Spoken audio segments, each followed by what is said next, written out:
ஓம் ஜனனீம் சாரதாம் தேவீம் ராமகிருஷ்ணம் ஜகத்குரும் பாதபத்மே thio ஸ்ருத்வா பிரணமாமி முகுர்முகு.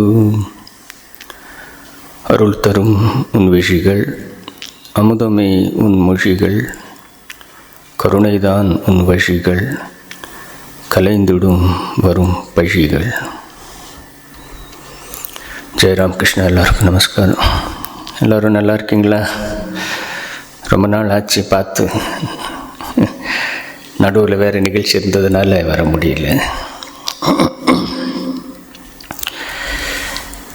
நமது கடந்த வகுப்பில் சுவாமி சாந்தானந்தர் பற்றி பேசியிருந்தோம். ஒரு அன்னியோடைய சீடர். அந்நியார் உயிரோடு இருக்கும்போது பல ஆன்மீக அனுபவங்களை பெற்று அன்னையின் மரணத்துக்கு முன்னால் அவர் அந்நியார்கிட்ட கேட்குறாரு, அம்மா இந்த மாதிரி இப்போ நீ உயிரோடு இருக்க, ஏதோ கஷ்டம் ஏற்படும், துயரம் ஏற்படும் போது நேரம் உங்ககிட்ட வரும்போது அதுக்கான அது ஒரு வழிமுறைகளை நீ சொல்லிடுற,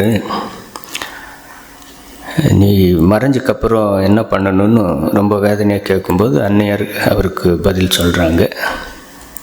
அதை பற்றி நாம் பேசியிருந்தோம். அம்மா சொல்லியிருந்தாங்க, நீ என்னை பார்க்கணுன்னு விரும்பின என்னுடைய மறைவுக்கப்புறம்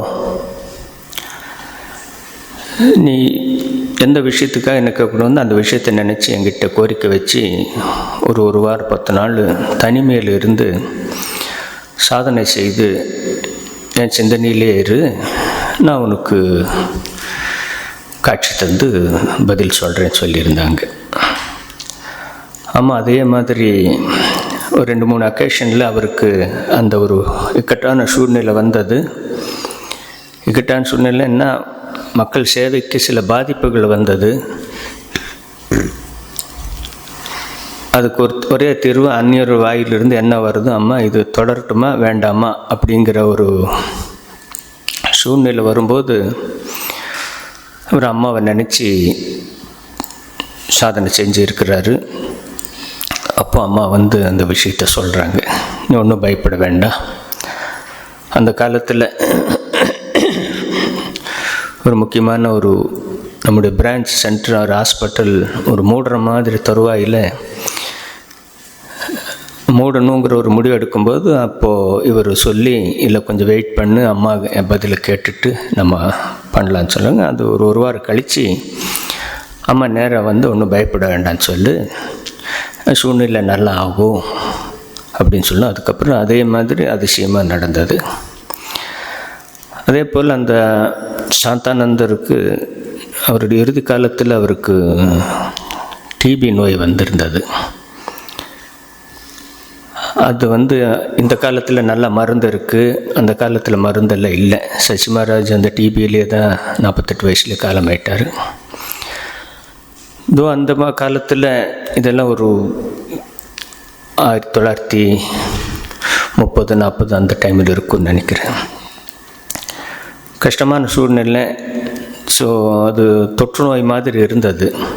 அப்போ அவருக்கு சேவை செய்கிறதுக்காக ஒருத்தரை அனுப்பியிருந்தாங்க. இவருக்கு ரொம்ப வருத்தமாக இருந்தது, நான் எப்படியோ வயசானவன், இந்த நோயால் காலமானாலும் பரவாயில்ல, பட் இப்போ இந்த 18-20 வயசு பையன் அவனுக்கு நோய் அவன் ஏதாவது ஆயிட்டான் என்ன பண்ணுறதுன்னு ரொம்ப வேதனை இருக்கும்போது அதுக்கும் அம்மா கிட்ட ரொம்ப பிரார்த்தனை செய்கிறான். அம்மா அவர் கொஞ்ச நாளில் அவருக்கு காட்சி கொடுத்து, ஒன்றும் பயப்படாது, அவனுக்கு ஒன்றும் ஆகாது, உனக்கு சேவை பண்ணிகிட்டு இருப்பா அப்படின்னு சொல்கிறான். அந்த விஷயத்தை சாமிஜி அந்த பையன்கிட்ட சொல்கிறான். அந்த பையனும் அதை பற்றி ஒன்றும் நினைக்கல, உங்களுக்கு சேவை பண்ணுறதுலேயே என்னுடைய காலம்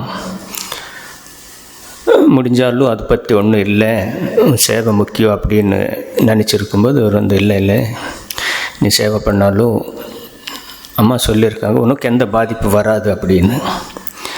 அதே மாதிரி தான் ஆச்சு. அன்றைக்கி 20 வருஷமாக இருந்தவர் இன்றைக்கி அவர், நான் லாஸ்ட் டைம் சொல்லியிருந்தேன், இப்போ அந்த சாமி உயிரோடு இருக்கிறார், ஆஸ்திரேலியா சிட்னியில் இருக்கிறார். அவருக்கு 100 வருஷம் 101 வருஷம் அவர் இன்னும் இருக்கிறாரு. ஸோ அந்த மாதிரி அம்மாவுடைய அதிசயங்கள், அம்மாவை மறைவுக்கு அப்புறமும் அம்மாக்கிட்ட நேரடியாக காட்சியோடு பேசுகிற பாக்கியம் பெற்றவர்கள் அந்த சாந்தான் நிறைய பேர் இருந்திருப்பாங்க. பட் இவருடைய விஷயம் ரெக்கார்டில் கிடச்சிருக்கு. ஸோ அப்பேற்பட்ட மகான்களில் வாழ்ந்து அதே வரிசையில் அம்மாவுடைய சீடர், இன்னொரு சீடர், இன்றைக்கி நம்ம அவரை பற்றி பார்ப்போம். சுவாமி பரமேஸ்வரானந்தர் அப்படின்னு சொல்லி.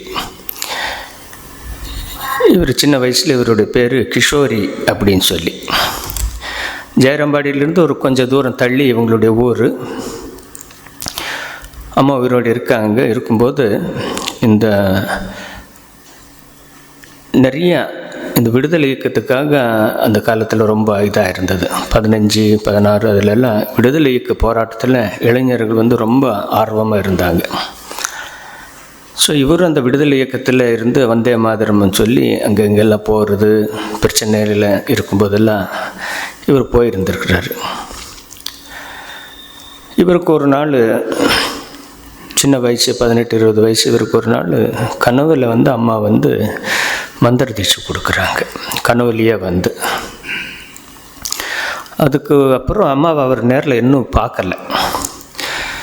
ஸோ இப்போ நேராக அம்மாவை ஜெயராம்பாடியில் அம்மாவை பார்க்குறாரு.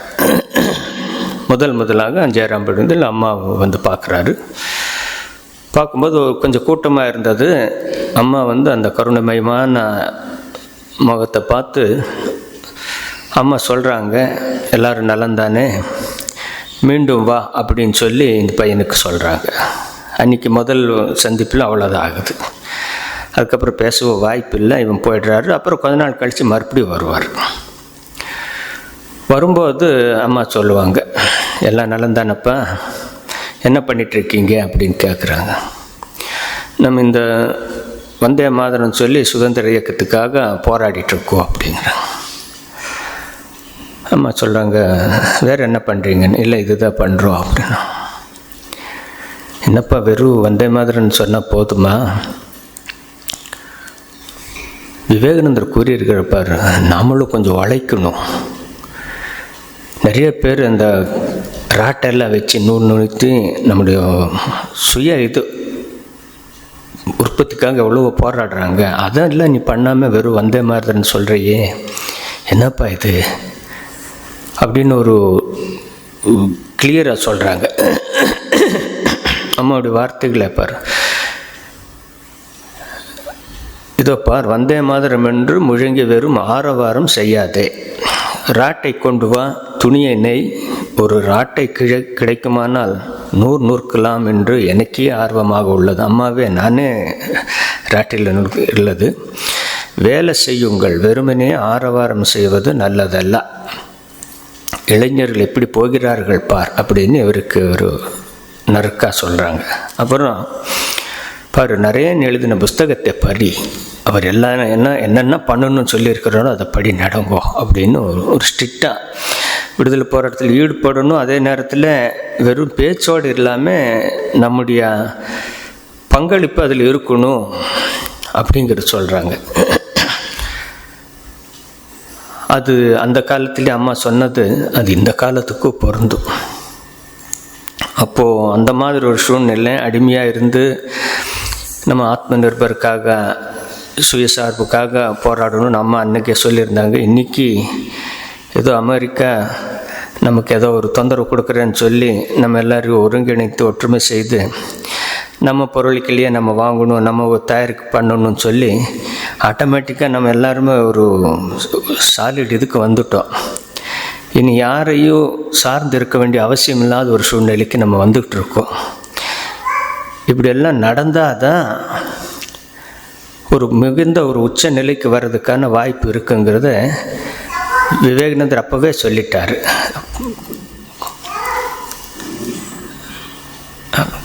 குழந்தை பிள்ளை விவேகானந்தர் சென்னையிலேயே அவ்வளோ முழங்கினார். இளைஞர்களுக்காக அவ்வளோ ஒரு உற்சாகமான வார்த்தைகள் எல்லாம் அது சென்னையில் கொடுத்த அந்த 5 சொற்பொழிவுகளில் சாமிஜி ரொம்ப திறம்பட செயலாற்றணுங்கிறத சொல்லியிருந்தார். அவர் ராமேஸ்வரத்தில் இறங்கின உடனே விஷயத்தை சொன்னார். பார் இந்தியா, அந்த பாரத் மாதா பழைய காலத்தில் இருந்த அந்த புகழ்பெற்ற அந்த நிலையை விட இன்னும் உயர்ந்த நிலையில் அந்த அன்னை அமர்ந்திருப்பதை நான் காண்கிறேன். நம்ம பார்ட்டுக்கு நம்ம கொஞ்சம் தொடர்ந்து இந்த நாட்டுக்காக உழைக்கணும். அந்த பாரத் மாதா இஸ் ரைசிங் டு யர் ஃபீட்ன்னு சொல்லி அம்மா பற்றி, பாரத் மாதா பற்றி சொல்லுவார். அந்த அம்மா, அந்த விழித்தெழுந்த அந்த அம்மா எந்திரிச்சிட்டாங்க. இனி யாராலையும் அதை தடுக்க முடியாது. அவள் எந்திரிச்சு அந்த உலகத்துக்கே வழிகாட்டுவா. Will conquer the world through ஸ்பிரிச்சுவலிட்டின்னு சொன்னார். ஸோ அது இன்றைக்கி நடந்துக்கிட்டு இருக்கு. அதனுடைய அறிகுறி ஆரம்ப நிலையை தான் நம்ம பார்த்துட்ருக்கோம். எந்த அளவுக்கு ஒரு 10-15 வருஷத்துல எந்த அளவுக்கு ஒரு மாற்றங்கிறத நம்ம இப்போ பார்க்குறோம். யாரெல்லாம் நம்மளை ஏளனமாக நினச்சாங்களோ எல்லாமே இன்றைக்கி இந்தியாவை பார்த்து, இந்தியாவிலேருந்து ஏதாவது ஒரு பதில் வராதா, இந்தியாவிலேருந்து ஒரு வழி காட்ட மாட்டாங்களான்னு எதிர்பார்க்குற அளவுக்கு ஒரு உயர்வு இப்போ ஆரம்பத்தில் வந்திருக்கு. அது இல்லாமல் இந்தியன் மக்கள் நமக்கே யார் எது பண்ணாலும் சரின்னு கேட்டு போகிற ஒரு சூழ்நிலை மாறி, எங்களுக்குன்னு ஒரு சுயமரியாதை இருக்குது, எங்களுக்குன்னு ஒரு கல்ச்சர் இருக்குது, நாம் எங்கள் பாணியில் தான் போவோம், உங்களால் முடிஞ்ச உதவி பண்ணுங்க, இல்லைன்னு வேண்டாம், தொந்தரவு செஞ்சாலும் நாமளும் சும்மா இருக்க மாட்டோங்கிற மாதிரி ஒரு நிலைக்கு வந்துடுச்சு. அதை சாமிஜி அப்போவே சொல்லியிருந்தார். நம்ம ஹேவ் டு ரெசிஸ்ட். எப்போ நம்ம தர்மத்துக்கு ஒரு சோதனை வரும்போது நம்ம எதிர்த்து நிற்கணும் அப்படின்னு சொல்லியிருந்தார். அது நடந்துகிட்டு இருக்கு. இந்த கீதையிலையும் அதே சொல்லியிருந்தார். நம்ம பணிஞ்சு போகிற இடத்துல அது பணிந்து போகலாம், அதனால் நன்மை ஏற்படும். அதனால் 2 சைடும் ஒரு நன்மை இருந்தால் அதில் நம்ம ஒரு பணிவு காட்டணும். பட் எங்கே எதிர்த்து நின்று போராடுற சூழ்நிலை வரும்போது நம்ம எதிர்த்து நிற்கணும்னு சொல்லி விவேகானந்தர் சொன்னதே தான் இன்று நம்ம பண்ணுறோம். அம்மாவும் அதையே சொல்கிறோம். அதுக்கு ஒரு பார்ட் ஆஃப் இது நம்முடைய பொருட்களை நாமளே தயாரிக்கணும், நாமளே அந்த சூழ்நிலையை உருவாக்கணும்னு.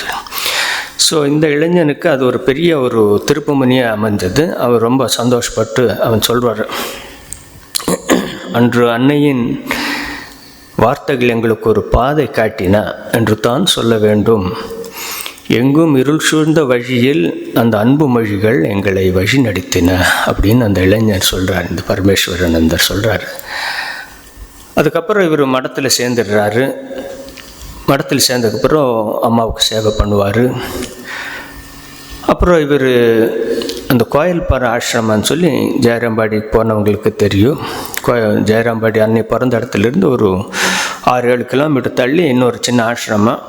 அம்மா கல்கத்தா போகும்போது வரும்போது பொதுவாக அந்த இடத்துல ஓய்வு எடுத்துகிட்டு தான் போவாங்க. எப்போதுமே கட்ட வண்டியில் தான், மாட்டு வண்டியில் தான் போவாங்க. அதனால் ஸ்ட்ரெச் போகிறதுக்கு பதில் அங்கே ஓய்வு எடுத்துகிட்டு போவாங்க.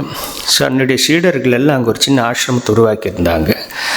அந்த இடத்துல குருதேவரை பிரதிஷ்டை செய்யணும்னு சொல்லி அம்மா சொல்லியிருந்தாங்க. நான் வரும்போது இங்கே குருதேவருக்கு பூஜை நைவேத்தியம் எல்லாம் பண்ணணும் அப்படிங்கிறதுக்காக. அதன்படி ஒரு கோயில், புதிய கோயில் கட்டியிருந்தாங்க. கோயிலுன்னு என்ன, சின்ன ஒரு 10x10 அதுதான் கோயில். அந்த காலத்தில் அதுவே பெரிய விஷயம். ஸோ இன்றைக்கி இந்த பர்டிகுலர் நாளில் அம்மா அங்கே குருதேவரை பிரதிஷ்டை செய்து பூஜை பண்ணுறதுக்கான ஏற்பாடு. அப்புறம் பக்கத்தில் இன்னொரு அறை அங்கே அம்மா தங்கிறதுக்கான ஏற்பாடாக இருந்தது. ஸோ இவர் அங்கே பிரம்மச்சாரி இருக்கிறாரு. ரொம்ப சந்தோஷமாக பூஜை எல்லாம் பண்ணுறாங்க. அம்மா வர்றாங்க. அம்மா உட்காந்து தன்னுடைய ஃபோட்டோவையும் குருதேவர் ஃபோட்டோ பக்கத்தில் வச்சு பிரதிஷ்டை பண்ணி பூஜை பண்ணுறாங்க. பூஜை முடிஞ்ச உடனே அம்மா இவனை பார்த்து, இவனும் இருந்தாங்க, மற்றவங்களும் இருந்தாங்க, இவனை பார்த்து, அப்பா தம்பி, பூஜை முடிஞ்ச உடனே ஓமம் நீ பண்ணணும் அப்படிங்கிறாங்க. இவர் அப்போ தான் புதுசாக மடத்தில் சேர்ந்துருக்கிறாரு. இந்த அனுபவம் எல்லாம் இல்லை, ஓமம் இல்லை. அம்மா எனக்கு ஓமெல்லாம் பண்ண தெரியாதே அப்படின்னு. இல்லை பரவாயில்ல, என்ன தெரியுமோ அதை வச்சு நீ பண்ணுங்கிறாங்க. இல்லைம்மா எனக்கு சுத்தமாக நான் ஓமம் பண்ணி பழக்கமே இல்லை அப்படின்னு. அதனால் என்ன, நீ ஓமகுண்டத்தை இது பண்ணி குருதேவருடைய நாமத்தை சொல்லிட்டு நீ நெய்யை விடு, அது போதும்னு சொல்லி ரொம்ப எளிமையாக சொல்கிறாங்க. ஸோ யாராவது வீட்லேயோ அதில் சூழ்நிலையோ நீங்களும் ஓமம் பண்ணணுன்னா ரொம்ப ஸ்ரத்தையோட ரொம்ப ஆச்சாரம் பார்க்கணுங்கிற அவசியம் இல்லை. முடிஞ்சு பண்ணால் நல்லது. இல்லைன்னா குருதேவர் நாமத்தை சொல்லிவிட்டு நீ நெய் விட்டு அதை அந்த வில்வத்தில் நெய் போட்டு நீ போட்டால அதுவே போதும்னு சொல்லி அம்மா இவனை ஓமம் பண்ண வைக்கிறாங்க. பண்ணிவிட்டு நீ நல்லா ஓமம் பண்ணன்னு வேற சொல்லிடுறாங்க. அப்புறம் அம்மா அங்கே ஒரு கொஞ்ச நாள் தங்குறாங்க. அம்மா எப்படி இவங்களுக்கெல்லாம் பயிற்சி கொடுக்குறாங்கங்கிறதுக்கு ஒரு உதாரணங்கள் இது. தங்கும்போது ஒரு 2 நாள் கழித்து அம்மாவுக்கு அந்த குழுவுக்கு சமையல் பார்க்க இருந்த அவர் அம்மா அவருடைய சொந்த வீட்டுக்கு போகிற சூழ்நிலை வந்துடுது. அப்போ உடனே அம்மா இவனை பார்த்து, இந்த பாருப்பா, நாளையிலேருந்து நீ சமையல் எல்லாம் பண்ணணும் அப்படிங்கிறாங்க. இவனுக்கு தூக்கி வாரி போட்டுருது. அது வரைக்கும் சாப்பிட்டு தான் பழக்கம், சமையல் பண்ணியெல்லாம் பழக்கம் இல்லை. பிறகு இந்த காலத்தில் ஆம்பளைங்கள்லாம் நல்லா சமைப்பாங்கன்னு நினைக்கிறேன். இவன் அம்மா எனக்கு சமையல் எல்லாம் பண்ணுறது என்னம்மா இப்படி சொல்ல திடீர்னு அப்படின்னு. இல்லை இப்போ அந்த அம்மா வர்றதுக்கு லேட் ஆகும், 10 நாள் ஆகும், நீ சமையல் பண்ணு அப்படிங்கிறாங்க. இதே தான் எப்படி பண்ணதுன்னு எனக்கு தெரியல, நீ இப்படி சொல்கிறீங்க, நான் பரவாயில்ல, நான் தூரத்துலேருந்து சொல்கிறேன், நீ பண்ணிக்கோ அப்படிங்கிறாங்க. இவன் கிச்சனுக்கு போகிறா, எப்படி என்ன பண்ணான்னு தெரியல, ஏதோ தான் பண்ணி அம்மா தூரத்துலேருந்து அம்மாவை கேட்குறாம என்ன போடணுன்னு, தண்ணி போடணுமா, நான் போடுவாங்க, அரிசி போடணுமா போடுவாங்க. பெங்காலில் கிச்சடின்னு சொல்லுவாங்க. ஒரே இதில் இங்கே கூட ஸ்பெஷல் டேஸில் கிச்சடி கொடுப்போம். ஒரே அடுப்பில் அரிசி, பருப்பு, காய்கறி, எண்ணெய், மசாலா எல்லாத்த போட்டுவிடுவாங்க. கடைசி அது கிச்சடின்னு பேர் பண்ணிடும். சமைக்க தெரியாதவங்களுக்கு இது ரொம்ப ஈஸி, ஒரே இடத்துல போட்டு விடலான்னு. அம்மா சொல்கிறாங்க, அம்மா என்ன போடணும், இதை போடட்டுமா, நான் போடுவாங்க, அதை போடட்டுமா, நான் போடப்பா அப்படிங்க. கடைசியாக சாப்பிட உட்காடுறாங்க. சாப்பிட்டுட்டு அம்மா ஒரே சிரிப்பு. ஏன்னா அன்றைக்கி இப்படி பண்ணியிருக்காருன்னு தெரியல. அதுக்கப்புறம் அடுத்த நாள்லேருந்து அம்மா சொல்கிறாங்க, பரவாயில்ல, நீ முதல் அட்டெம்ப்டில் ஓரளவு ஒன்றால் முடிஞ்சது பண்ணிட்டேன், நாளையிலிருந்து நீ தான் இங்கே வீட்டில் குக்கு, நான் உனக்கு விஷயத்தை என்ன வேணுமோ நான் உனக்கு சொல்லித்தர்றேன் அப்படின்னு சொல்லி அம்மா சொல்கிறாங்க. அவர் அதுக்கப்புறம் நல்லா குக் பண்ணுறாரு. ஸோ அது இல்லாமல் பூஜை அப்புறம் இன்னும் ஜெயராம்பாடிக்கு வர்றாங்க. அம்மா கோயில் பரவாயில்ல ஜெயராம்படி வர்றாங்க. ஜெகதாத்திரி பூஜை நடக்குது. ஜெகதாத்திரி பூஜைன்னு ஏற்கனவே உங்களுக்கு சொல்லியிருந்தேன். இந்த துர்கா பூஜை 8-9 நாள் நடக்கிறதுடைய ஒரு கண்டென்ஸ்டு பூஜைன்னு சொல்லலாம். ஒரே நாளில் இந்த துர்கா பூஜைக்கு நடக்கிற அத்தனை விஷயங்களையும் ஒருங்கிணைத்து ஒரு எசன்ஸ் ஆஃப் அந்த பூஜை எல்லாத்தையும் ஒரே நாளில் பண்ணி முடிக்கிறாங்க. ஒரு 5-6 மணி நேரத்தில் அவ்வளோ ரிச்சுவல்ஸ் பண்ணி முடிக்கிறாங்க. நீங்கள் வீடியோவில் எல்லாம் வேணால் பார்க்கலாம். ரொம்ப முக்கியமான பூஜை. அந்த பூஜைக்காக ஜெயராம்படியில் எல்லாம் ஏற்பாடு ஆகிட்டுருக்கு. அம்மா அவ்வளோ ஸ்ரத்தையோடு பண்ணுறாங்க. அந்த பூஜை பண்ணும்போது இவனை கூப்பிட்டு, பார்ப்பா, நாளிலிருந்து எனக்கு நீ முழுசாக கூட இருந்து எனக்கு உதவி பண்ணணும், மற்றவங்களும் அவங்கவுங்க வேலை இருக்கும், இருந்தாலும் இவனை கூப்பிட்டு மறுநாள் காலையில் வர சொல்கிறாங்க. காலையில் வருவான். 5 மணிக்கு அம்மா பார்த்தோன்னே, இந்த பாரு, வாசல் தெளித்து கோலம் போடு அப்படிங்கிறாங்க. இவனுக்கு ஒன்றும் தெரியலாமல், நான் பெருக்கி வேணும்னா விடுறேன், தெளித்து கோலம் போடுறதில்ல எனக்கு தெரியாது, நீ என்ன முடியுமோ நீ பண்ணு. இவன் தலையை சொரிஞ்சிட்டு, சரி எதுவும் சொல்லிட்டாங்க. அம்மா ஒன்றும் கோச்சிக்க மாட்டான்னு தெரியும். போய் பெருக்கி தெளித்து அவன் எதுவும் 4 கோடு போட்டு எதுவும் பண்ணான். அம்மா வெளியில் பார்த்து, ரொம்ப நல்லா இருக்குன்னு சொல்லி மற்றவங்களே வேறு கூப்பிட்டு காட்டி, ரொம்ப பாரு பண்ணிவிட்டு, பாரு, நீங்கள் எனக்கு ஆண் பிள்ளைங்களும் நீங்கள் தான், என்னுடைய பெண் பிள்ளைங்களும் நீங்கள் தான் அப்படிங்கிறாங்க. அம்மாவுடைய கடைசி காலத்தில் இவங்க மட்டும்தான் இருந்தாங்க. வரத மகாராஜ், ஹரி மகாராஜ், பரமேஸ்வரி, இவங்க தான் அம்மா கூட இருக்கிறது. எல்லாருக்கும் அம்மாவுக்கு அவங்க பண்ணாங்க. அந்த அளவுக்கு அம்மாவுடைய பெண் குழந்தைங்க மாதிரி இவங்க இருந்து கடைசி வரைக்கும் பூஜை பண்ணியிருந்தாங்க. ஸோ இது அவனுக்கு நிறைய ஒரு பாடங்களை கொடுத்துருக்கு. அந்த பூஜை ஓரளவு நடந்துகிட்ருக்கு. அம்மா அது அவருடைய வாழ்க்கையில் பார்த்தா தெரியும். எந்த ஒரு பூஜைனாலும் அம்மா ரொம்ப வேண்டுவாங்க. அம்மாவே அம்பிகை, துர்கை இருந்தாலும் அவங்க நமக்காக தான் அதெல்லாம் பண்ணி காட்டியிருக்கவங்கள தெரியல. அந்த இமேஜ் கிட்ட, சிலை கிட்ட போய் இன்றைக்கி பூஜை நல்லபடியாக நடக்கணும், துர்கா தாயே, ஜெகதாத்திரியே அப்படின்னு சொல்லி வேண்டி ரொம்ப அப்படியே கண்ணில் கண்ணீரோடு வேண்டுவாங்க. அந்த அளவுக்கு ஒரு ஸ்ரத்தை. அந்த பூஜைக்கு எந்த தடங்களும் ஆகிடக்கூடாது. 5-6 மணி நேரம் பூஜை நடக்குது. இப்போ துர்கா பூஜைன்னா 7-8 நாள் நடக்குதுன்னா அந்த பூஜைக்கு எந்த வித தடங்களும் ஆகக்கூடாதுங்கிறதுக்கு அம்மா அவ்வளோ வேண்டுறாங்க. அந்த சிலைகிட்ட போய் தன்னுடைய புடவைய தலையில் இது இழுத்துட்டு அம்மாக்கிட்ட இருந்து வேணுவாங்க.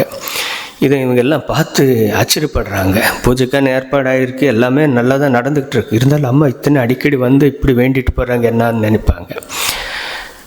அந்த காலத்தில் அதுக்கு ஒரு காரணம் இருந்திருக்கு. இந்த ஜாதி வித்தியாசம் பார்க்குற சூழ்நிலை அங்கே ரொம்ப ஜாஸ்தியாக இருந்தது.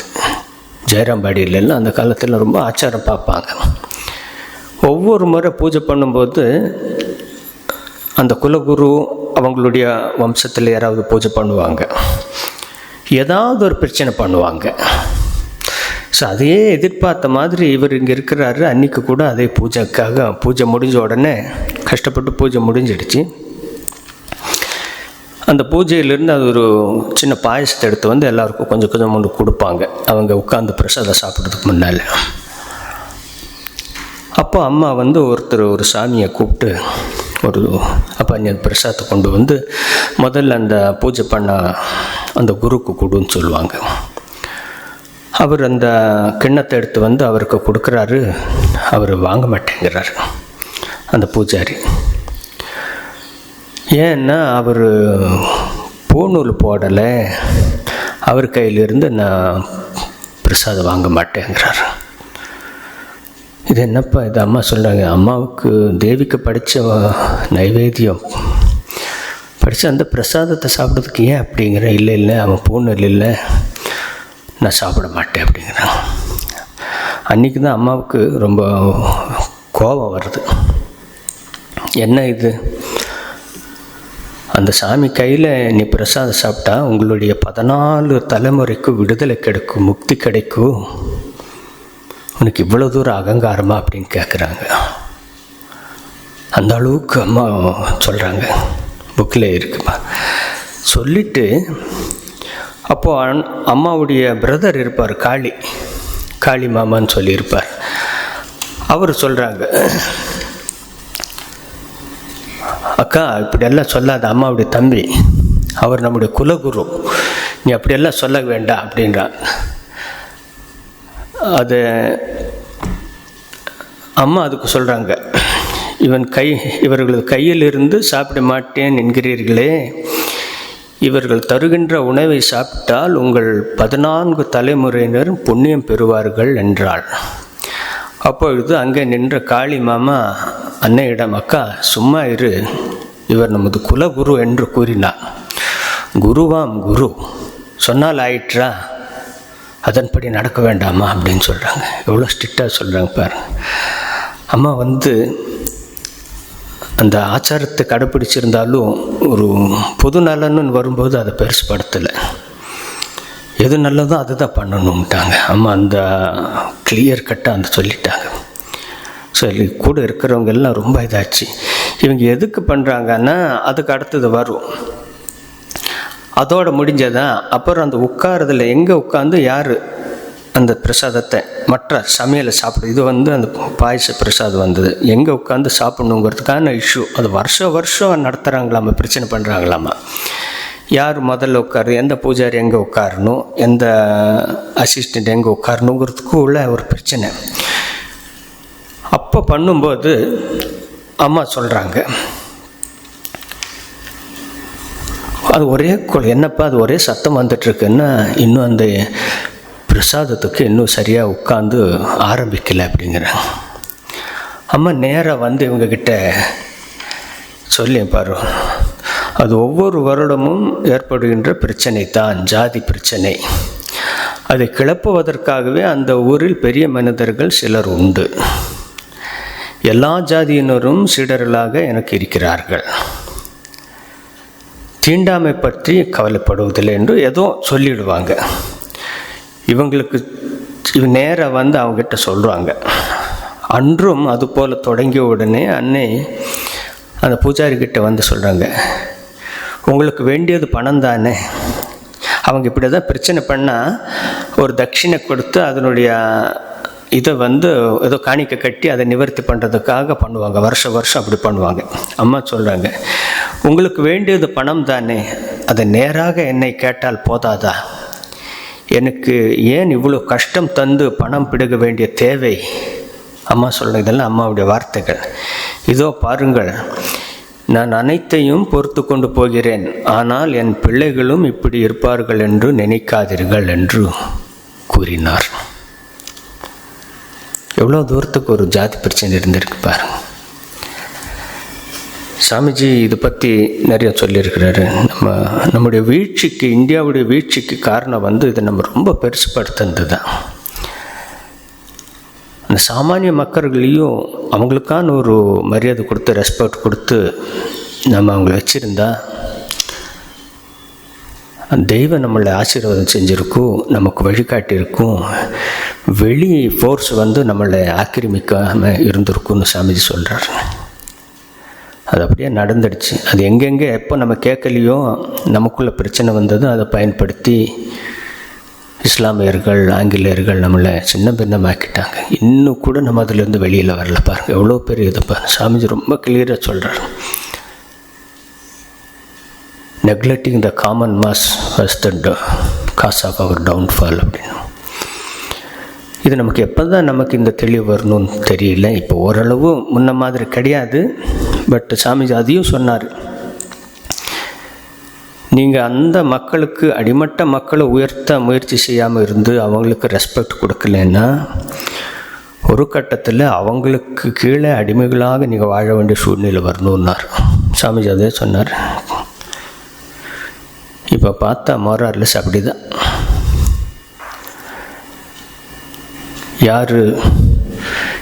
யாரெல்லாம் ஆட்சி செஞ்சு நம்ம பூஜை பண்ணுறதுக்கு ஒரு தடங்கல், எங்கே பண்ணாலும் ஒரு தடங்கல், இதுக்கெல்லாம் காரணம் யாருன்னு பார்த்தா நாம் அந்த மக்களை நம்ம சரியான முறையில் நடத்தாத காரணம். இன்றைக்கி ஒவ்வொரு ஆஃபீஸில் போனாலும் பாருங்க, யார் கீழே வேலை செஞ்சுறாங்கன்னு ஒரு கணக்கு எடுத்தவங்களுக்கு தெரியும். டாப் பீப்புள் எல்லாம் ஆட்சியெல்லாம் சாமி சொன்ன யார் கையில் ஆட்சி போயிடும்னு சொன்னாலும் அவங்க கையில் போயிருக்கு. ஸோ அதுக்கு அம்மா அன்றைக்கே சொல்லியிருக்காங்க பாருங்கள். நாம் பக்தர்களுக்கு உள்ள, மனிதருக்குள்ள ஜாதி பாகுபாட அது பெரிய அளவில் இது பண்ணக்கூடாது. அவங்கவுங்களுடைய இதில் அவங்க பூஜை பண்ணி, உங்களுக்கு இது பூஜை பிடிக்குதுன்னா பண்ணிட்டு போகலாம். பட் அவனுடைய இதை தடுக்க வேண்டாம், அவனுடைய டிஸ்டர்ப் பண்ண வேண்டாம். அந்த மாதிரி தான் போகணும். விவேகானந்தர் ராமகிருஷ்ணர் ஆர்மி ஆஃப் அவர் ஜாதிக்குள்ளே மட்டும் இல்லை, மதமே, எல்லா மதமும் இறைவனை நோக்கி செயல்கின்றனாங்கிறத சொல்லி ஒவ்வொருத்தரும் அந்த பரம்பரையில் வேறு பேர் சொல்லி அழைக்கிறோம். ஆனால் இறைவன் ஒருத்தர் தான் குருதேவரை சொல்லிட்டு போனார்.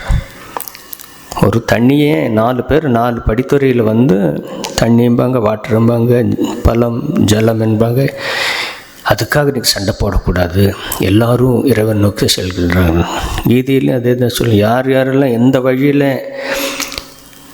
அவங்க ஆரம்பித்தாலும் கடைசியாக என்னை சேரும். எப்படின்னா, எந்தெந்த இடத்துல நதிகள் உற்பத்தி ஆனாலும் கடைசியாக கடலில் சேரும். அதுபோல் மக்கள் என்ன அடைவார்களான்னு கீதையில் சொல்கிறாங்க. அதே தான் இவங்களை பெரியவங்களை சொல்கிறாங்க. அப்படி இருக்கும் பட்சத்தில் நாம் ரொம்ப அந்த காலத்துலலாம் ரொம்ப ஒரு அடிமைத்தனமாக நடத்துனதுனால இன்றைக்கி நம்ம எல்லாம் அடிமைகளாக இருக்க வேண்டிய சூழ்நிலை வந்துடுச்சு. அம்மா அன்றைக்கி அதை சொல்லி அந்த பூஜாரிகளுக்கு சொல்கிறாங்க. அந்த பூஜாரிகள் அந்த மாதிரி ரொம்ப நேரோ மைண்டு. ஏதாவது பிரச்சனை பண்ணால் அம்மா சரி அதுக்கு பிரியாச்சித்தமாக 50 ரூபா கட்டிடுறேன் அப்படின்னு அவங்களுக்கு சந்தோஷம் பகிர்ந்து கொண்டு போயிடுறாங்க. அம்மாவுடைய வார்த்தை பாரு, உங்களுக்கு வேண்டியது பணம் தானே, அதை நேராக என்கிட்ட கேட்ட நான் கொடுத்துட்றேன், இவ்வளோ பிரச்சனை பண்ணி என்னை இம்சம் பண்ணி பணத்தை வாங்கணுமா அப்படின்னு கேட்குறாங்க பாரு.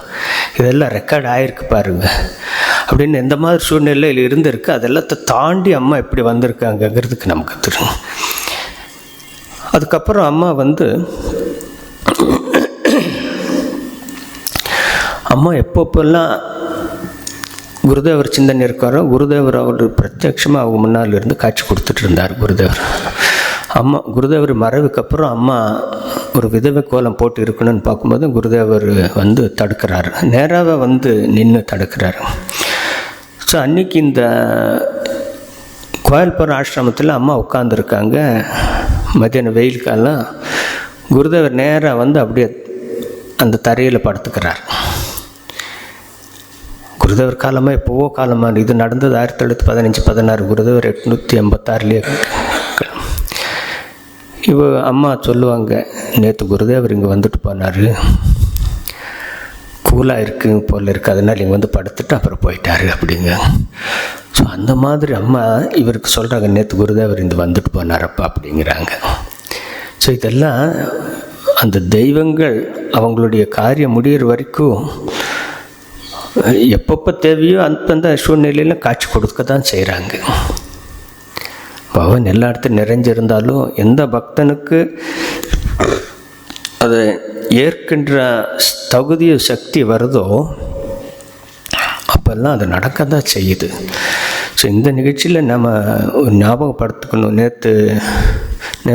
நேற்றோ விவேகானந்தருடைய சிக்காகோ அட்ரஸ் டே நடந்தது. அவர் சென்னைக்கு வரும்போது சென்னை இளைஞர்கள் தான் அலசிங்க பெருமாள், நஞ்சுண்டராவ் போன்ற இளைஞர்களும் மற்ற ராமநாத்புர் அரசர் இவங்களெல்லாம் சேர்ந்து சாமிஜியுடைய இந்த நாலேஜ் எல்லாம் இது உலகத்துக்கு போய் சேரணும் அப்படின்னு அவங்க ஆரம்பித்து ஃபண்டெல்லாம் கலெக்ட் பண்ணி என்னென்னமோ பண்ணாங்க. பட் சாமிஜிக்கு மனசில் வந்து ஒரு தெளிவு வரல. எங்கே கடல் கலந்து போய் எங்கேயோ இருக்குது அமெரிக்கா. அந்த காலத்தில் அமெரிக்காங்கிறது எங்கேயோ இருக்குது. 1 மாதம் பிரயாணம் செஞ்சு எங்கெல்லாம் போகணும். இப்படியெல்லாம் நான் எப்படி பண்ண முடியும்? எனக்கு ஒரு உத்தரவு வந்தால் தான் நான் போக முடியும் அப்படிங்கிறது சாமிஜி தெளிவாக இருந்தார். குருதேவர் பற்றி நினச்சார். குருதேவர் அந்த டைமில் ஒரு தெளிவு கொடுக்கல, அவருக்கு இன்னும் கொடுக்கல. அம்மா அப்போ உயிரோடு இருக்கிறாங்க. அம்மாவுக்கு சாமிஜி லெட்டர் எழுதுறாரு. இந்த ஆலசிங்க பெருமாள் கேட்டுறாரு, உங்களுக்கு இப்போ கடைசி யார் உங்களுக்கு ஓகே சொன்னால் நீங்கள் போகிறீங்க அப்படின்னு கேட்குறேன். இந்த பார்ப்பாளசிங்க, நம்மளோட தூய அண்ணன் இருக்கா, அம்மாக்கிட்ட கேட்கலாம், அம்மா நீ போயிட்டு வா அமெரிக்கா போகலாம் அப்படின்னு சொல்லிட்டா நான் போகிறேன் அப்படின்னு. பணம் எல்லாம் கலெக்ட் பண்ணியாச்சு. அம்மாவுக்கு லெட்டர் எழுதுகிறாங்க. அந்த காலத்தில் தபால் கொஞ்சம் லேட்டாக தான் போகும். தபால் வந்து நான் ஏற்கனவே இந்த நிகழ்ச்சியை சொல்லியிருக்கேன். ஜெயராம்பாடியில் ஒரு ஸ்கூல், சின்ன ஸ்கூல் இருக்குது. அந்த ஸ்கூல் பக்கத்தில் ஒரு சின்ன ரூம் இருக்குது. அந்த தபால்காரர் வாரத்துக்கு 1 நாளோ 2 நாளோ அங்கே வருவார். வந்து அங்கே நிற்பார். அந்த ஊர் மக்கள் அந்த டைமில் வந்து தபால் வாங்கிட்டு போவாங்க. ஸோ ஒரு நாள் அம்மா ஜெயராம்பாடியில் வீட்டில் இருக்காங்க. தன்னுடைய தம்பியை கூப்பிட்டு, அப்போ போய் தபால்காரர்கிட்ட ஏதாவது தபால் இருந்தால் வாங்கிட்டு வா அப்படிங்கிறாங்க. அவர் பார்த்துட்டு, அம்மா இல்லை இன்றைக்கி தபால்காரர் வர்ற நாள் கிடையாது அப்படின்னு. இல்லைப்பா சும்மா வேணா போய் பார்த்துட்டு வாயேங்கிறாங்க. அவனுக்கு ஆச்சரியம், என்னக்கா சொல்கிறேன், வழக்கமாக நம்ம இந்த நாளில் பர்டிகுலர் நாள் வெள்ளிக்கிழமையோ சனிக்கிழமையோ இப்போ தானே வருவார், இன்றைக்கி செவ்வாய்க்கிழமை, இன்றைக்கி எங்கே வரப்போகிறாரு, என்ன சொல்கிறாருன்னு. சரி போய் பார்த்துட்டு வாயே அப்படிங்கிறாங்க. சரி 3வது வாட்டி சொன்னதுக்கப்புறம் அவர் மறுக்கலை. நேரம் போகிறாரு. ஒரு 5 நிமிஷம் வாக் பண்ணி அந்த மனையில் திரும்புகிறாரு. தபால்காரர் நின்றுட்டுருக்கிறார். அவனுக்கு வர வேண்டிய நாட்களே இல்லை. இவனை பார்த்த உடனே, தம்பி வா வா, அக்காவுக்கு லெட்டர் வந்திருக்கு, அதுக்காக தானே வெயிட் பண்ணிகிட்ருக்கேங்கிற. இவருக்கு ஒரே ஆச்சரியம். லெட்டர் வந்துட்டு, ஐயா இது என்ன இது, நீங்கள் இன்றைக்கி வர வேண்டிய நாள் இல்லையா? ஆமாம்மா, நான் பக்கத்து கிராமத்துக்கு தான் எனக்கு போகணும், ஏதோ அக்காவுக்கு தபால் வந்திருக்கு, ஏதோ முக்கியமான விஷயம் இருந்தாலும் இருக்குமோன்னு சொல்லி தான் இந்த பக்கம் வந்தேன், கொடுத்துட்டு போகலான்னு சொல்லி வந்தேன், நல்ல வேலை நீ போய் அக்காவை கொடுங்கிறார். ஒரே ஆச்சரியத்தோடு வர்றாரு. அம்மா வாசலில் காத்துட்டு, தபால் வந்துடுச்சா அப்படிங்கிற. ஆமாம் அக்கா வந்துடுச்சு, பிடிச்சு படிக்கணும். அம்மாவுக்கு அப்போ படிக்க தெரியுது, படிக்கிறாரு. விவேகானந்தர் கேட்குறாரு, அம்மா இந்த மாதிரி சென்னை இளைஞர்களெல்லாம் என்ன அமெரிக்கா போகணுன்னு சொல்லி வற்புறுத்தி பணம் எல்லாம் கலெக்ட் பண்ணிட்டாங்க, நானும் அதை சொல்லிட்டேன், பட் உன்னுடைய சம்மதம் இல்லாமல் நான் போக மாட்டேன், நான் என்ன பண்ணணும் அப்படின்னு கேட்டு, உன்னுடைய உத்தரவை வச்சு தான் நான் முடிவெடுப்பேன்னு சொல்கிறோம். சாரி.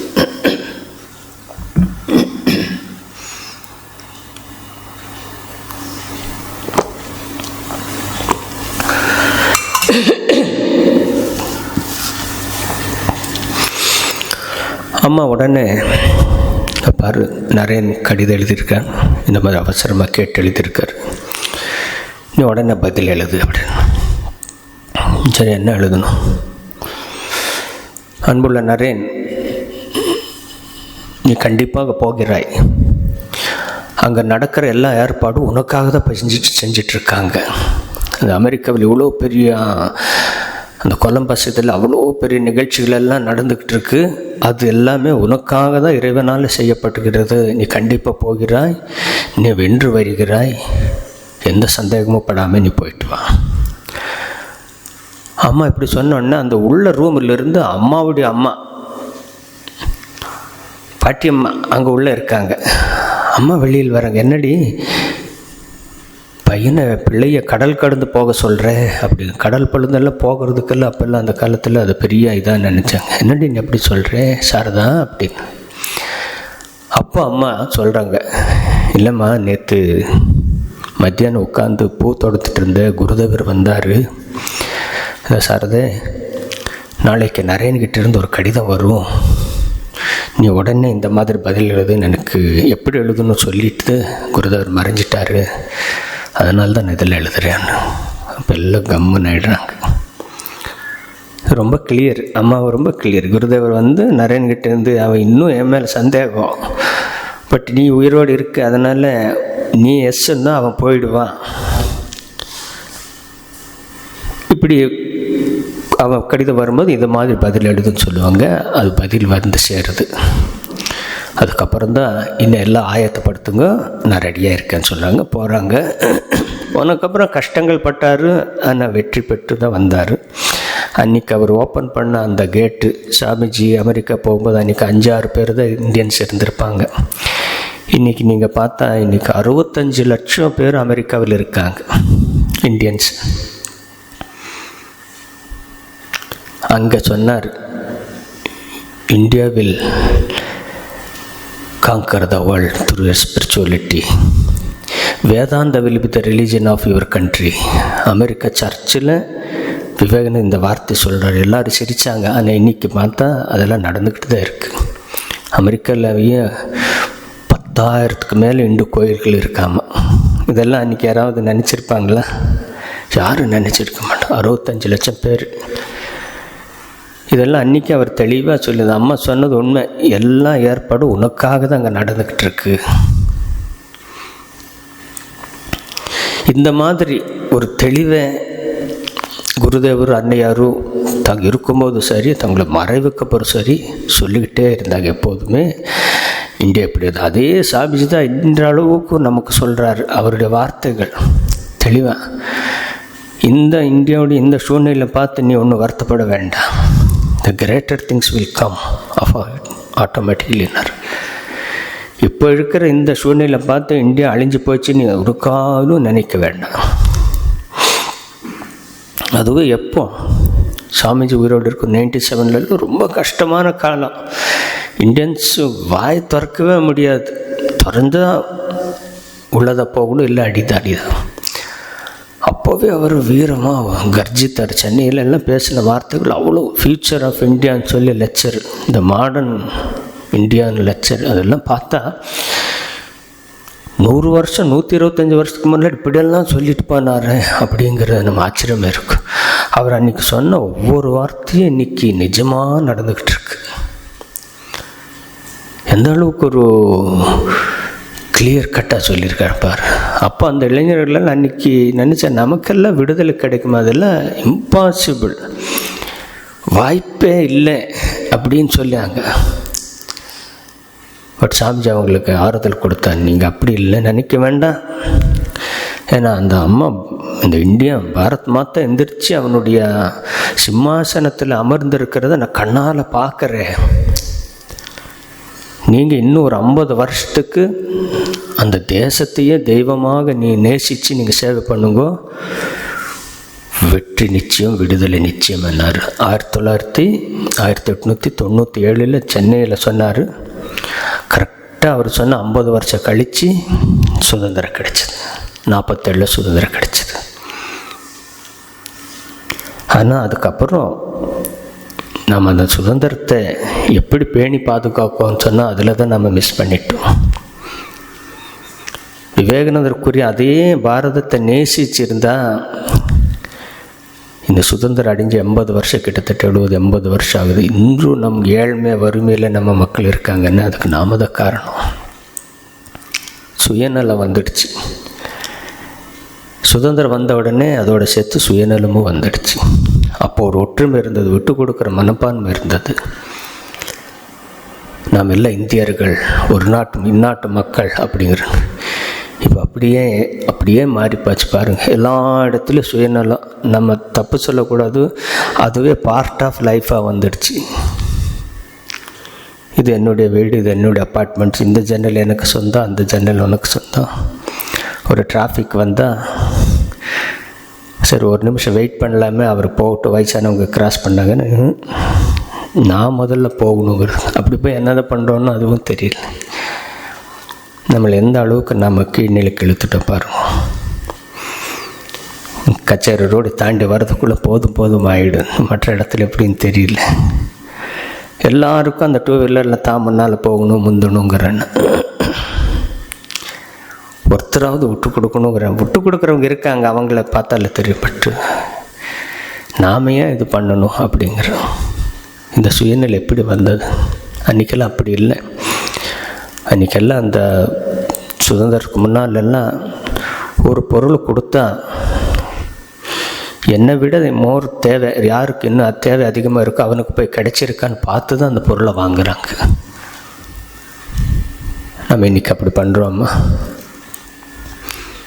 இன்னும் கவர்மெண்ட் இலவசமாக கொடுக்குது. இவன் பணம் இருக்கிறவங்களே, வசதிப்படுத்தவங்களே போய் அந்த இலவசத்தை வாங்குகிறாங்க. அப்புறம் அந்த இன்கம் டேக்ஸ் அது அதெல்லாம் பார்த்தா உங்களுக்கு இது எலிஜிபிள் இல்லைன்னு சொன்னால் இல்லை எனக்கு வேணுங்கிறாங்க. அது நமக்கு தேவையா? நம்முடைய தரத்தை நாமளே ஏன் இறக்கணும்? இன்னும் ஒரு சரியான கல்வி கிடைக்காம, சரியான உணவு கிடைக்காம, இருப்பிடம் கிடைக்காம சிட்டியில் இருந்தாலும் இருக்காங்க, கிராமங்களில் இன்னும் ஜாஸ்தி இருக்காங்க, கேட்பாரட்டு இருக்காங்க. இன்டீரியர் இருக்க போனால் அவங்களுக்கு தெரியும்.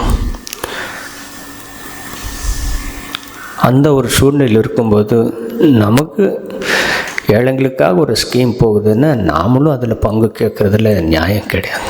இந்த மாதிரி இந்த சுயநலம் அப்படியே வந்து அது மற்றவங்க பண்ணுறாங்களே, நாம் பண்ண என்ன தப்பு அப்படிங்கிற எண்ணம் நம்மளே தேத்திக்கிறோம். அது தப்பு. அப்படி பண்ணி சம்பாதிச்சு அப்படி பண்ணி சேர்த்து வைக்கிறது ஒரு நாளும் நம்மக்கிட்ட தங்காது. இது ரொம்ப தெளிவு. ஸோ அந்த மாதிரி ஏழைகளுக்காக, மக்களுக்காக கண்ணீர் சிந்தின அந்த தெய்வங்கள், சாமிஜெல்லாம் அன்றைக்கி அவ்வளோ கண்ணீர் சிந்தி என்னுடைய மக்கள், என்னுடைய நாட்டு மக்கள் ஒரு வேளை உணவுக்கே இல்லாத இருக்கும்போது எனக்கு இந்த ஒரு வரவேற்பு, இந்த ஆரவாரம் எதுக்கம்மான்னு சொல்லி அன்றைக்கி சிக்காகோவில் அவர் ராத்திரி பூரா தூங்கலை. முதல் நாளில் ரயில்வே பிளாட்ஃபார்மத்தில் படுத்திருந்தார். என்னை யாரும் இடம் கொடுக்கல, காசு இல்லை. அடுத்த நாள் கழித்து 2 நாள் கழித்து அவருக்கு வாய்ப்பு கிடச்சி வெற்றி பெற்ற உடனே கோடீஸ்வரங்களெல்லாம் இவர் நம்ம வீட்டுக்கு வரமாட்டாரா, அவருடைய பாதை நம்ம வீட்டு பட மாட்டாதா அப்படின்னு சொல்லி இழுத்துட்டு போகிறாங்க. கடைசியாக ரொம்ப பலசாலி யாரோ ஒருத்தர் இவரை கூட்டிகிட்டு போயிட்டார், இழுத்துட்டு போயிட்டார். இருக்கிறதுலேயும் பணக்கார கூட்டுப்பார். இவர் சரி, எனக்கு வேண்டுங்கிறது என்னுடைய நாட்டை பற்றி, எங்களுடைய மதத்தை பற்றி நான் எந்த காரியத்துக்காக வந்தேனோ அதை நான் சொல்லிட்டேன். இனி நான் எங்கே இருந்தேன் என்ன, எனக்கு தேவை ஒரு வேளை உணவுன்னு சொல்லி அந்த வீட்டுக்கு போனார். பெரிய பங்களா, எல்லா வசதிக்கு பண்ணி அவர் கொடுத்துட்டாராங்க.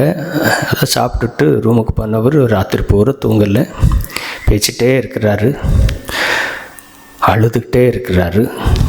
மறுநாள் காலையில் அந்த வீட்டுக்காரி அம்மா கேட்குறாங்க, ராத்திரி யாருக்கிட்ட பேசிகிட்டு இருந்தீங்க அவ்வளோ நேரம் அப்படிங்க? வேறு யாருக்கிட்ட பேசுவாங்க? என்னுடைய குருதேவர்கிட்டையும் என்னுடைய தெய்வத்துக்கிட்டே பேசிகிட்ருக்கு. என் நாட்டு மக்கள் ஒரு வேளை அப்போல்லாம் அவ்வளோ பஞ்சப்பட்டுன்னு ரோட்லெல்லாம் பணம் கிடக்கும், வறுமை. பெங்கால் ஃப்ளட்டுன்னு வந்தால் அப்படி அடித்தாடு, பெங்கால் ட்ரவுட் வந்தால் அவ்வளோ ரோட்லெல்லாம் பணங்கள் கிடைக்கும். இப்படியெல்லாம் இருந்தது. அந்த நாட்டு மக்களுக்கு ஏதாவது வேணும்னு நான் அவங்ககிட்ட பிரார்த்தனை செஞ்சுருந்தேன். அவருடைய கண்ணீர் தான் இன்றைக்கி நமக்கு இவ்வளோ கொடுத்துருக்கு. அப்பேற்பட்டு கஷ்டப்பட்டு அதுக்கப்புறம் அவருடைய வார்த்தைகளை கேட்டு அது வரைக்கும் ஒரு தேசம் அதுக்காக பாடுபடணும்னு இருந்தவங்க 1000 மடங்கு உற்சாகத்தோடு தேச நலனுக்காக விடுதலுக்காக இறங்கினாங்க. காந்திஜியே சொல்கிறாரு, வேலூர் மடத்துக்கு போயிட்டு அங்கே சொல்கிறார், விவேகானந்தர் ரூமுக்கு வெளியில் நின்றுட்டு கை கூப்பிட்டு சொல்கிறார் காந்திஜி, விவேகானந்தரை படிக்கிறதுக்கு முன்னால் எனக்கு தேசப்பற்று இருந்தது. இன்றைக்கி அந்த தேசப்பற்று 1000 மடங்கு உயர்ந்திருக்கிறது. என்னை உயிரையே கொடுத்து இந்த தேசத்துக்காக நான் செயலாற்றுவேன்னு காந்திஜி சொல்லியிருக்கு. அதெல்லாம் ரெக்கார்ட் ஆகிருக்கு. அந்த அளவுக்கு காந்திஜி உட்பட பாரதியார் உட்பட அந்த காலத்தில் இருந்தவங்க எல்லாருமே விவேகானந்தருடைய கருத்துக்கள் தான் அவங்களுக்கு ஒரு உந்து சக்தியாக இருந்தது. அதனுடைய பலன்தான் நமக்கு விடுதலை கிடைச்சது. ஆனால் விடுதலைக்கு அப்புறம் அதை நம்ம கட்டி காத்தோம்னா அதை நம்ம தவறிட்டோம். சுதந்திரத்தோட சுயநலம் வந்ததுனால அப்படி இருந்தாச்சு. இருந்தாலும் பாரதத்துக்கு எப்போதுமே சோதனை வந்தாலும் அழிவு வராது. இது ரொம்ப தெளிவு. நம்ம இவ்வளவோ 4 பக்கமும் பிரச்சனைகளை சந்தித்தாலும் 140 கோடி மக்கள் இன்றைக்கி நிம்மதியாக தான் இருக்காங்க. யாரெல்லாம் தேசத்தை நினைக்கிறவங்களோ அவங்க நிம்மதியாக தான் இருப்பாங்க. இந்த அளவுக்கு ஒரு ஆன்மீகம் நிறைந்த பூமி, தெய்வங்கள் வாழ்ந்த பூமியில் கஷ்டங்கள் வந்தாலும் கிருஷ்ணர் காப்பாற்றுவார். எப்பப்போ தேவையோ அவங்களாவே காப்பாற்றிட்டு போவாங்க. ஸோ அந்த மாதிரி சூழ்நிலை இப்போ பெராப்ஸ் தேவைன்னு நினைக்கிறேன். இன்னொரு 5-10 வருஷத்தில் நம்முடைய பாரதத்தினுடைய சூழ்நிலை மிக உயர்ந்து போகுது. இன்றைக்கி எந்த ஒரு கல்விக்காக எந்த ஒரு சம்பளத்துக்காக நம்ம மேல நாடுகளை நோக்கி படையெடுக்கிறோமோ அவங்கெல்லாம் வேலை தேடி இங்கே வர்ற நாட்களும் வரும்னு செய்யணும்னு நினைக்கிறேன். அது கண்டிப்பாக நடக்கும். நம்ம மக்கள் அப்போ புரிஞ்சுப்பாங்க நம்முடைய உயர்வை, நம்முடைய கலாச்சாரத்தை. இன்றைக்கி ஆல்ரெடி இந்தியாவில் எல்லாம் ஃபாரின் யூனிவர்சிட்டியிலெல்லாம் அவங்களுடைய பிரான்ச்சஸ் ஆரம்பிச்சிருக்காங்க. யாரெல்லாம் மற்ற நாடுகளை அபகரித்தாங்களோ, மற்ற நாடுகளை ஸ்பிளிட் பண்ணாங்களோ, கர்ம வினை என்ன ஆகும்? நாளைக்கு அவங்க நாடு ஸ்பிளிட் ஆகும், அவங்களும் கையாந்துவாங்க. எந்த பிரிட்டிஷ் இந்தியாவை அவ்வளோ பாடுபடுத்திச்சோ இன்றைக்கி மற்ற மதங்கள் அதை அபகரித்து கொண்டு இருக்கிறது. அவங்க இன்றைக்கி அந்த குளோரியிலிருந்து இறங்கி கீழே வந்துட்டாங்க. இன்னும் கொஞ்ச நாளில் இந்தியா கிட்ட கையேந்திர நிலைமை வரலாம். இது நடந்து தான் தீரும். அது எப்போ நடக்குதுன்னு தெரியல, but it is going to happen. அப்படி இருக்கும்போது நமக்கு நம்முடைய பங்கு என்னன்னா, நம்முடைய கலாச்சாரம், நம்முடைய பாரம்பரியம், நம்முடைய மதத்தை, தர்மத்துக்கு நம்மளால் முடிஞ்ச அளவு சப்போர்ட் பண்ணிகிட்டே இருக்கணும். எந்த விதத்திலும் விட்டு கொடுக்காமல் இருக்கணும். யாரெல்லாம் அதுக்கு சப்போர்ட் பண்ணுறாங்களோ அவங்களுக்கு நம்ம சப்போர்ட் பண்ணிகிட்ருக்கணும். இதுதான் நம்முடைய கடமை. இது பண்ணால் எந்த பகவான் நம்மளை காப்பாற்றிருக்கிறாரோ அந்த பகவான் இன்னும் நம்மளை காப்பாற்றுவார். ஆகவே அம்மா இந்த சீடர்கிட்ட இந்த சுதேச பற்றி கூறும்போதெல்லாம் இதெல்லாம் தெளிவுபட கூறினதுக்கப்புறம் அவங்களுக்கெல்லாம் ஒரு மிக தெளிவான உணர்வு வந்தது. வெறுமனே வந்த மாதிரிதான் சொல்கிறதில்ல, வெறுமனே சொல்கிறதில்ல பிரயோஜனம் இல்லை. இந்த தேசத்துக்காக உழைக்கணும், சுயநலத்தை கலந்து நம்ம சேவை பண்ணுவோங்கிறது அவங்களுக்கு தெளிவாக வந்திருக்கு. மீதி அதனுடைய தொடர்ச்சியை நம்ம அடுத்த கிளாஸில் பார்க்கலாம். அது நிறைய விஷயங்கள் இருக்குது. தெய்வ திருமூவர் நம்ம எல்லாருக்கும் பக்தியையும் ஆசீர்வாதத்தை தந்து நம்மளை வழிகாட்டணும்னு சொல்லி பிரார்த்தனை செய்கிறோம். மீண்டும் சந்திப்போம். ஓம் சாந்தி சாந்தி சாந்தி. ஹரி ஓம் தத்சத். ஸ்ரீராமகிருஷ்ணார்ப்பணமஸ்து.